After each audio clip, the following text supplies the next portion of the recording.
In last week's video, we talked about the 4 layers of safety. They were the barrier layer, that's anything he has to go over, under or through to get to you. The warning layer, that gives you heads up that someone's on your property. The alarm layer lets you know that your warning and barrier layers have been breached. In other words, someone is inside your home. And the 4th and probably the most neglected layer is your safe space, also known as a safe room or panic room. Hi, my name is Kelly Arrowsmith, and on behalf of People's Post and City Vision, I'd like to teach you the basics of setting up a safe room in your home. It's really important to have a safe room to escape to when attackers have broken into your home. It's a space where you can wait for help to arrive. A safe room can be anywhere in your home, any room. And if your home is spread out, or if you have a double story, then I suggest you have more than one safe room. Keep in mind that it's best to choose a room that's close to where your family spends most of its time. Once you've chosen your safe room, you'll probably need to make a few changes to make it more secure. For starters, you'll need to secure your door. You can get a good solid door with a strong lock, or you can think about an expandable door that will fortify your regular door. You can also think about an escape route should there be a fire. But that's not a necessity, as fire is highly unlikely. So what are we going to put in our safe room? I would start with a panic button. Of course, that's if you have an alarm system. There's a debate around alarms, as always. Should it be loud or silent? One of the most important things about safety is there's no right or no wrong. It has to be right for you. You simply need to understand why you choose one or the other. So back to my loud or silent debate. I like loud because it alerts my neighbors, and it also lets the bad guys know that they have a limited time before someone arrives.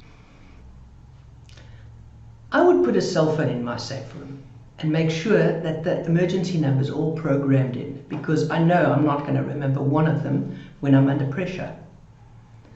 You may want to think about having some pepper spray handy so that you can fog up your passage as you run to your safe room. That way it makes it difficult for the bad guys to get through. I would also consider a flashlight, yay Eskom, and I would look at a first aid kit. I also like to have a last resort defense tool. I'd rather be standing behind my door waiting for somebody than wishing I had something just in case they broke through. And a bucket is a good idea. You can put all of your stuff in the bucket. And of course, it can be useful if somebody needs to go to the bathroom. And lastly, chocolate. I never wanted to tell my granddaughter that let's pretend somebody broke into the house. I didn't want to frighten her, so we called it a chocolate room. So of course we had to put chocolate in it. And I would say, let's practice getting to the chocolate room. Last one in the chocolate room gets the least amount of chocolate. So it became our chocolate room. Let's take a look at what we need to put in our first aid kit. There's a difference between what we need in our chocolate room kit and our normal home first aid kit, where we need stuff like headache tablets, band-aids, etc. In our chocolate room first aid kit, we need a good bandage with a thick pad that we can actually apply to ourselves.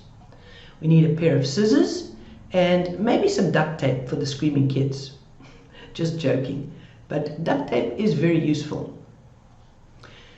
How about some gloves? This helps prevent infection for the person that you're working on, and some wound packing to help stop the bleeding. A tourniquet as well in case of arterial bleeding, and I would recommend a chest wound seal in case you've been shot or stabbed.